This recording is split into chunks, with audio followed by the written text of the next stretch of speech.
नमस्कार बच्चों, कैसे हैं आप सब। आई होप आप सभी बहुत अच्छे होंगे और मौज मस्ती के साथ पढ़ाई भी डेफिनेटली कर रहे होंगे। इस वीडियो में हम लोग क्लास 10 चैप्टर 2 पॉलिनोमियल के इंट्रोडक्शन की बात करेंगे, जिसमें हम लोग definition of polynomial, then degree of polynomial के अंदर degree of constant polynomial and degree of zero polynomial को डिस्कस करेंगे। देन हम लोग टर्म्स ऑफ पॉलिनोमियल, जिसमें मोनोमियल, बाइनोमियल एंड ट्राइनोमियल को डिस्कस करेंगे। उसके बाद value of polynomial at a given point को डिस्कस करेंगे और उसी से लिंक करके जीरोज ऑफ पॉलिनोमियल को भी डिस्कस करेंगे।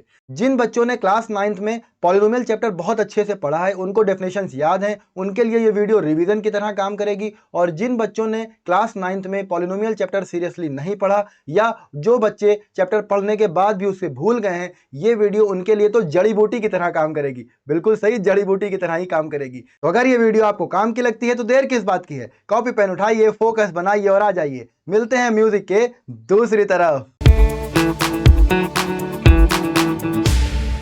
तो सबसे पहले हम लोग बात करते हैं पॉलिनोमियल की। पॉलिनोमियल किन दो वर्ड से मिलकर बना है बताइए। पॉली और नोमियल। क्या बात है, मतलब इतना कठिन सवाल का जवाब आपने दे दिया, क्या बात है। पॉली की मीनिंग क्या होती है? पॉली की मीनिंग होती है मैनी। नोमियल की मीनिंग क्या होती है? टर्म्स। मतलब क्या हुआ, इनको अगर हम साथ में मिला दें, पॉली और नोमियल मिलकर बनते हैं मैनी टर्म्स, तो पॉलिनोमियल क्या होगा? Collection of many terms. बिल्कुल सही बात है। बट क्या ये टर्म्स इनफिनाइट हो सकते हैं? ये सवाल आपके दिमाग में आना चाहिए। तो आंसर आएगा नहीं। नंबर ऑफ टर्म्स इनफिनाइट नहीं हो सकते हैं, नंबर ऑफ टर्म्स फाइनाइट ही रहेंगे। तो हम लोग क्या बोलेंगे? A polynomial can have any number of terms but not infinite. बहुत बढ़िया। अब बात आ गई इस टर्म्स पे, तो टर्म्स एक और वर्ड होता है एक्सप्रेशन। एक यहां पर वर्ड यूज हुआ टर्म, एक वर्ड होता है एक्सप्रेशन। बताइए क्या डिफरेंस है दोनों में, टर्म्स और एक्सप्रेशन में क्या डिफरेंस है? तो देखिए बात को समझिएगा। अगर हम कहीं पर लिखते हैं 2x², ठीक है ना, 4x, 5, ये सब लोग क्या हैं? टर्म्स हैं। क्या हैं? टर्म्स हैं। अच्छा, टर्म्स का थोड़ा पोस्टमार्टम करिए। तो ये 2 क्या है? ये 2 आपका कोफिशिएंट होगा। ये 4 क्या है? ये 4 कोफिशिएंट है। बात समझ में आ रही है? अब देखिए ये 5 यहां पर अकेला है, तो इसको हम लोग कांस्टेंट टर्म बोलेंगे। बात समझ में आ गई? बहुत बढ़िया। अब यहां पर जो x चिपका है, x, यहां पर भी x है। ये x किस तरह काम करेगा? x वेरिएबल की तरह काम करेगा। बहुत बढ़िया। अच्छा, आप लोग थोड़ा ध्यान से और देखेंगे तो यहां पर देखिए x की पावर 2 लिखा हुआ है, या एक्सपोनेंट 2 है। ठीक, यहां पर x का एक्सपोनेंट कितना है? 1 है, यानी कि इसमें एक्सपोनेंट भी आ रहा है। तो टर्म्स किन लोगों से मिलकर बन रहा है? टर्म्स बन रहा है कोफिशिएंट, बहुत बढ़िया, वेरिएबल एंड एक्सपोनेंट से। अब देखिए दो या दो से ज्यादा टर्म्स को जब हम लोग पॉजिटिव या नेगेटिव साइन के साथ साथ में रखते हैं तो हमें क्या मिलेगा? देखिएगा, 2x² प्लस 4x प्लस 5। एक एग्जाम्पल हमने ये बना दिया, 2x² माइनस 4x माइनस 5। हमने क्या करा? जितने अलग अलग टर्म्स थे उनको एक साथ एडिशन या सब्ट्रैक्शन के साथ साथ में लिख दिया। तो ये क्या मिल गया हमें? ये मिल गया बेटा हमें एक्सप्रेशन। बात समझ में आई? ये मिल गया हमें एक्सप्रेशन। बहुत बढ़िया। अब हम लोग पॉलिनोमियल के फॉर्मेशन की बात करते हैं। तो अभी अभी हमने बोला ये क्या है? ये है एक्सप्रेशन। बहुत बढ़िया। तो पॉलिनोमियल इज एन एक्सप्रेशन। ये एक्सप्रेशन किससे मिलकर बना है? इसमें देखिए, बात को समझते रहिएगा। ये देखिए कोफिशिएंट आ रहा है, फिर ये x वेरिएबल आ रहा है, ये 2 क्या है? ये एक्सपोनेंट है। तो polynomial is an expression which is composed of, बोलिए, which is composed of coefficient, variable and exponent. अब ये कंबाइंड किससे हो रहे हैं? ये देखिए एडिशन सब्ट्रैक्शन भी यहां पर हो रहा है। हो रहा है कि नहीं हो रहा है? बिल्कुल सही। अगर हम कहीं पर लिख दें 2x² इंटू 4x, तो यहां पर मल्टीप्लाई भी हो रहा है। ये भी एक टर्म बनेगा जो एक पॉलिनोमियल ही होगा। बात समझ में आ गई? तो हम लोगों ने फाइनल कंक्लूजन क्या दिया? Polynomial can have any number of terms but not infinite. Polynomial is an expression which is composed of coefficient, variable and exponent combined with mathematical operations addition, subtraction, multiplication. देखिए division की condition एक अलग है, उस पर हम लोग बात बाद में करेंगे। तो पॉलिनोमियल की डिफिनेशन समझ में आ गई? बहुत बढ़िया। चलिए अब हम लोग डिग्री ऑफ पॉलिनोमियल की बात करते हैं। काफी सारे बच्चों को डिग्री ऑफ पॉलिनोमियल पता होगा ये क्या होता है। पहले हम कुछ एग्जाम्पल्स लिखेंगे, उसके बाद हम इसकी डिफिनेशन को डिस्कस करेंगे। देखिए एक एग्जाम्पल लिखते हैं, 4x³ प्लस 2x² प्लस 5। एक एग्जाम्पल हमने ये लिखा। दूसरा एग्जाम्पल लिखते हैं 5y की पावर 4 प्लस 2y² प्लस 3। ऐसा एक लिख लिया। एक एग्जाम्पल और लिख लेते हैं 6z टू द पावर 6। एक एग्जाम्पल और मेरे मन में आ रहा है, हमने लिख लिया 10। और एक और एग्जाम्पल मेरे दिमाग में आ रहा है, वो है आपका 0। ठीक है, हमने यहाँ पर 5 एग्जाम्पल्स लिखे हैं। जिनको बातें पता हैं, जिनको डेफिनेशंस पता हैं, वो लोग आंसर देना शुरू करें। चलिए, अब जिनको नहीं पता है वो बहुत ध्यान से सुने। ये देखिए, ये जो पहला पॉलिनोमियल हमने लिखा है, इसमें हमें वेरिएबल की हाईएस्ट पावर को ढूंढना है। हाईएस्ट पावर यहाँ पर क्या दिख रही है? 3। तो इस पॉलिनोमियल की डिग्री कितनी है? इस पॉलिनोमियल की डिग्री है 3। अब दूसरे वाले पॉलिनोमियल पर आते हैं। इसमें वेरिएबल क्या चल रहा है? y। y की हाईएस्ट पावर कहां पर है? ये देखिए 5 लिखा हुआ है। 5 लिखा हुआ है, इसकी डिग्री जो हो गई वो हो गई 5।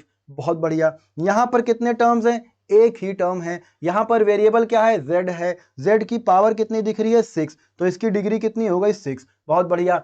अब काफी सारे बच्चे यहां पर कंफ्यूजन खा जाएंगे। देखिए 10 में क्या कोई वेरिएबल है? भैया बताइए, कोई वेरिएबल है? कोई वेरिएबल नहीं है। क्या हम लोग x टू द पावर 0 लिख सकते हैं? बिल्कुल लिख सकते हैं। क्या हम लोग y टू द पावर 0 लिख सकते हैं? बिल्कुल लिख सकते हैं। क्या हम लोग 10 into z to the power 0 लिख सकते हैं? बिल्कुल लिख सकते हैं। क्यों? क्योंकि किसी भी वेरिएबल की पावर 0 की वैल्यू 1 होती है। अब ये सवाल आप लोगों से है कि किसी भी वेरिएबल की पावर 0 की वैल्यू 1 क्यों होती है? अगर आपको नहीं पता है क्यों होती है तो ये एक्सप्लेनेशन बहुत ध्यान से सुनिएगा। देखिए, एक्सपोनेंट का रूल होता है a to the power m upon a to the power n is equal to a to the power m minus n। क्या बोलते हैं इसको? एक्सप्लेन कैसे करते हैं? When the bases are same on dividing the power gets subtracted. ठीक है, अब इसको हम इधर से पढ़ें या इसको हम उल्टा पढ़ें, a to the power m minus n is equal to a to the power m upon a to the power n।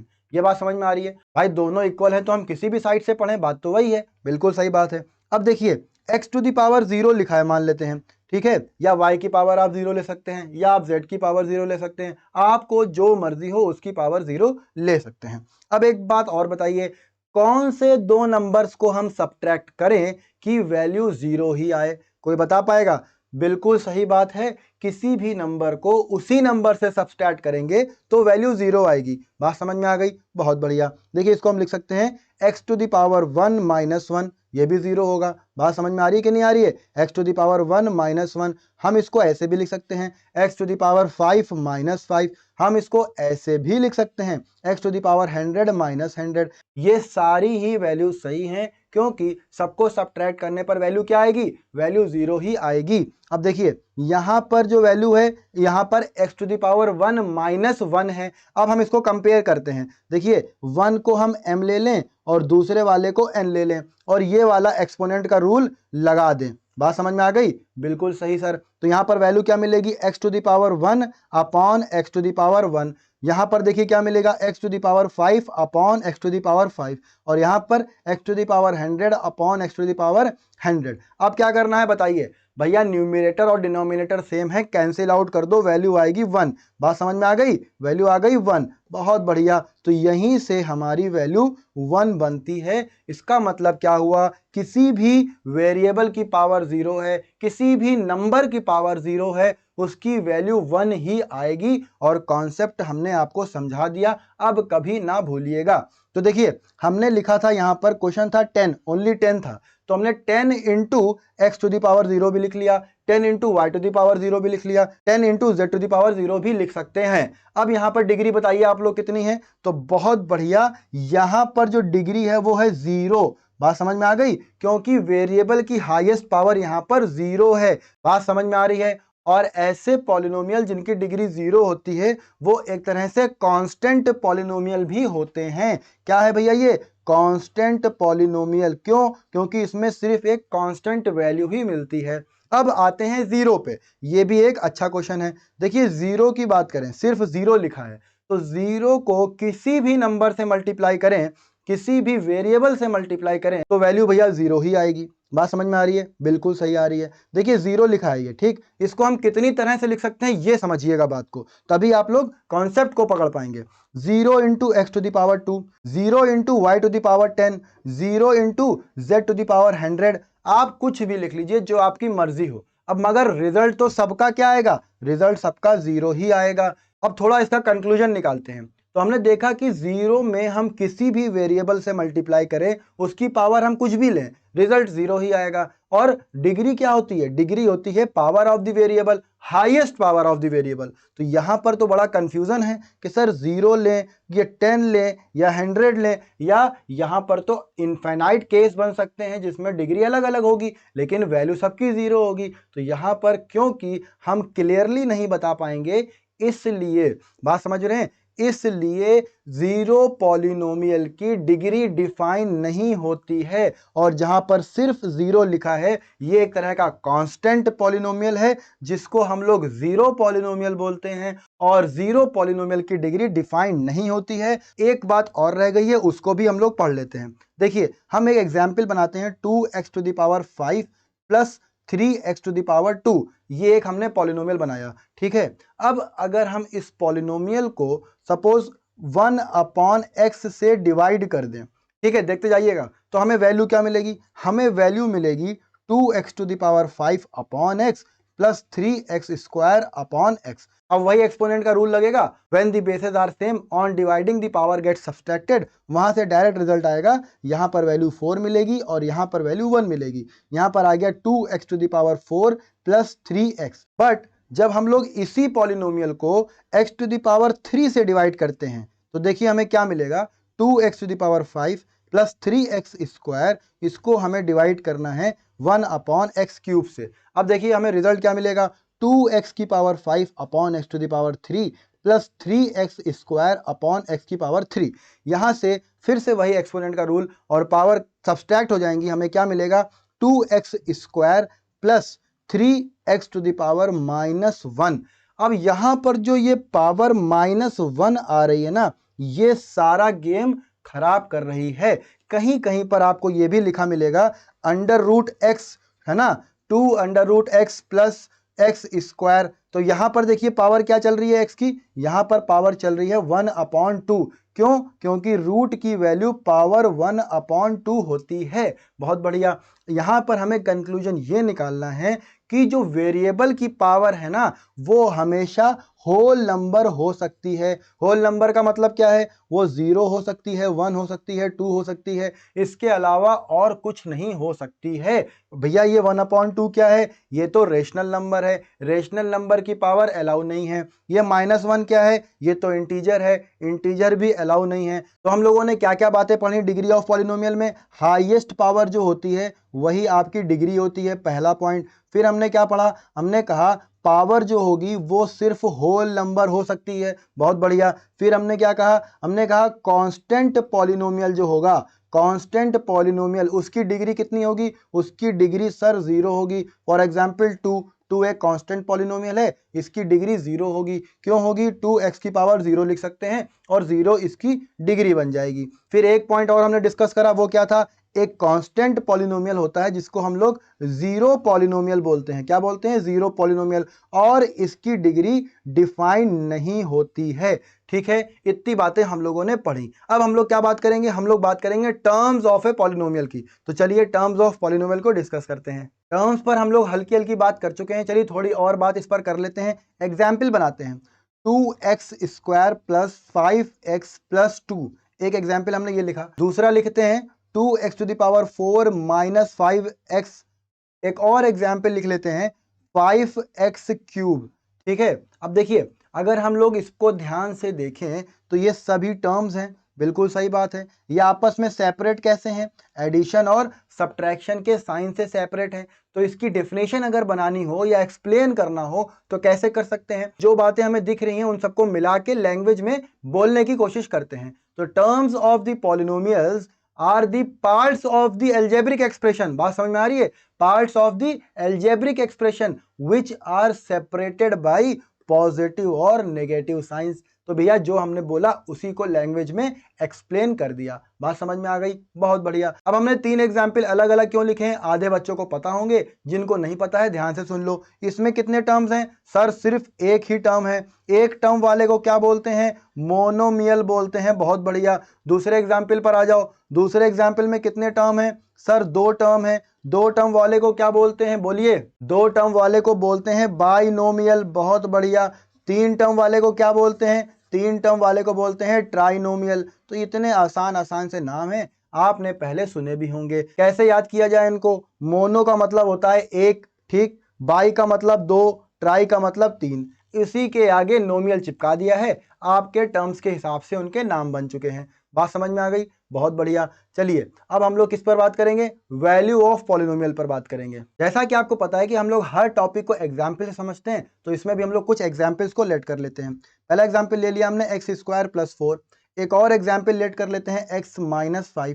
ठीक, ये 2 एग्जाम्पल्स हमने लिए। अब आप लोग बताइए दोनों की डिग्री क्या है? पहले वाले की डिग्री 2 है, दूसरे वाले की डिग्री 1 है। पहले वाले में भी 2 टर्म्स हैं तो बाइनोमियल, दूसरे वाले में भी 2 टर्म्स हैं तो बाइनोमियल। चलिए बहुत बढ़िया। अब अगर हम एक बात आपको समझाएं कि दोनों ही पॉलिनोमियल में वेरिएबल की पावर अलग है, वे दोनों ही टर्म्स के बीच में साइन अलग है, मतलब हर एक पॉलिनोमियल जिसके कोफिशिएंट या एक्सपोनेंट या वेरिएबल में कोई डिफरेंस होता है तो वो अपने आप में एक यूनिक वैल्यू देगा।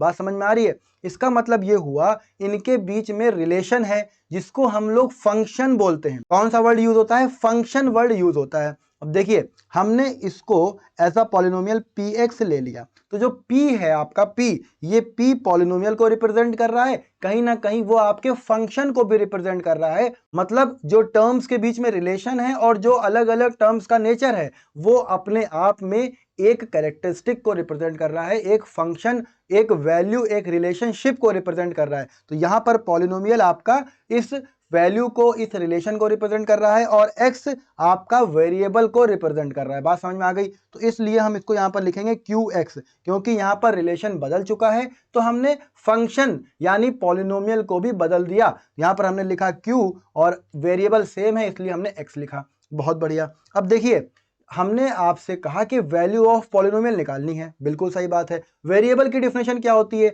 वेरिएबल का मतलब होता है जिसकी वैल्यू वेरी करती रहती है, फिक्स नहीं होती है। यहां पर वेरिएबल कौन है? x है। इसका मतलब अगर हम लोग x की वैल्यू को अलग अलग रखेंगे, for example x is equal to 0, 1, 2, 3 ऐसे रखेंगे तो हमें पॉलिनोमियल की वैल्यू भी अलग अलग मिलेगी। बात समझ में आ रही है? बहुत बढ़िया। अब फॉर एग्जाम्पल हमने वैल्यू रखी 0, तो यहां पर हमें मिलेगा क्या?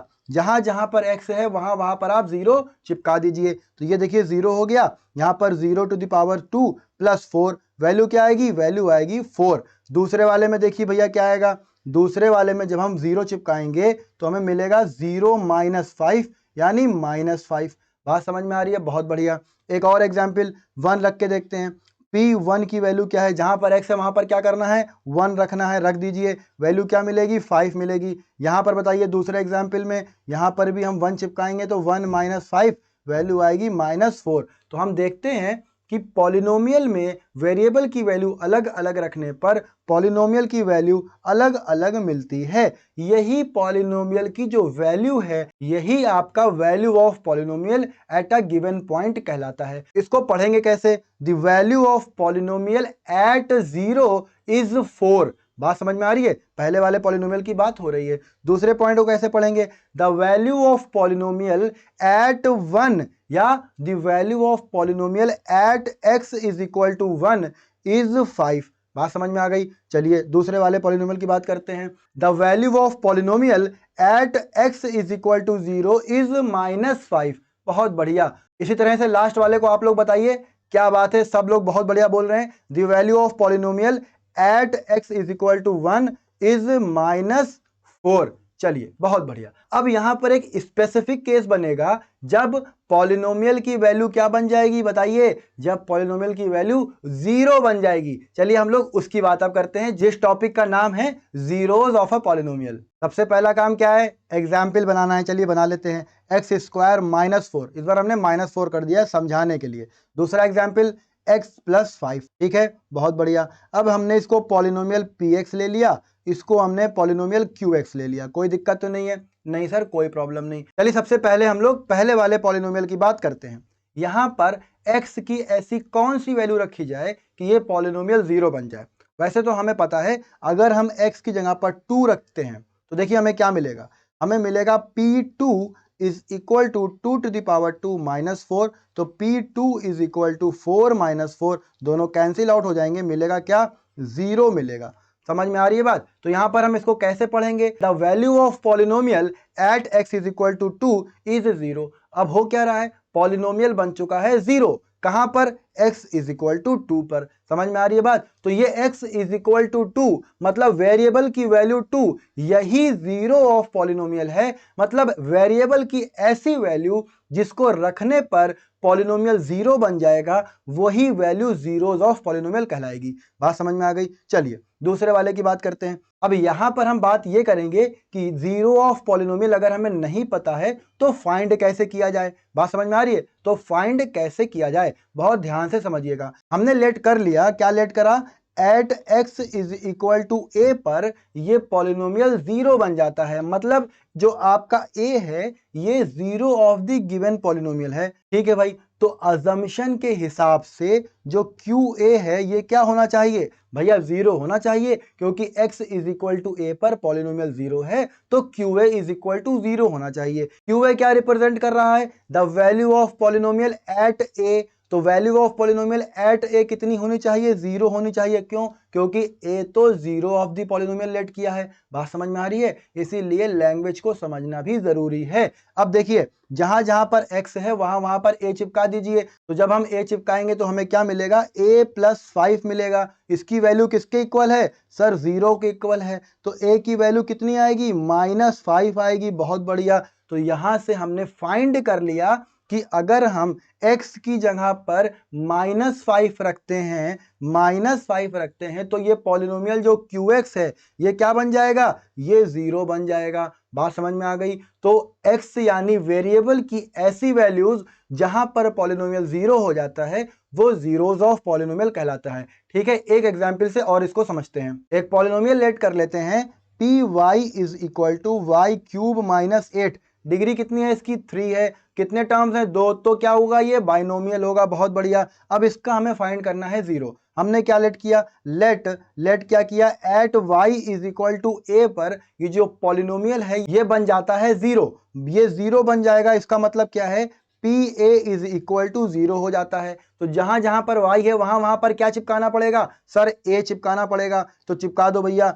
a चिपकाएंगे तो हमें मिलेगा a क्यूब माइनस 8। और ये किसके इक्वल चल रहा है? ये सर चल रहा है 0 के इक्वल। बहुत बढ़िया। अब देखिए a cube is equal to आ जाएगा 8। ठीक है, इसको लिख सकते हैं हम लोग 2 टू द पावर 3। अब हम लोग a की वैल्यू कैसे निकालेंगे? हम लोग लिखेंगे on comparing both sides a will be 2। यही तो होगा।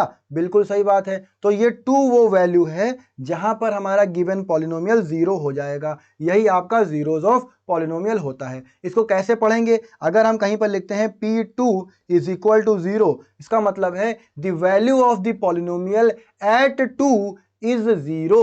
इसका मतलब 2 आपके पॉलिनोमियल का गिवन 0 है। ये एक इंट्रोडक्टरी वीडियो थी। नेक्स्ट वीडियो में हम लोग बात करेंगे geometrical meaning of the zeros of a polynomial की, और एक्सरसाइज 2.1 के हर एक क्वेश्चन को सॉल्व भी करेंगे। और हाँ, ये आपसे मेरा वादा है कि एक भी डाउट आप लोगों के दिमाग में नहीं रहेगा मेरी वीडियो को देखने के बाद। और वीडियो के लास्ट में आपसे यही कहेंगे कि अगर आपको वीडियो अच्छी लगी है तो वीडियो को लाइक कीजिए, अपने दोस्तों में वीडियो को शेयर कीजिए, चैनल को सब्सक्राइब करिए और बेल आइकन का बटन जरूर दबाइए। मिलते हैं नेक्स्ट वीडियो में। Thank you.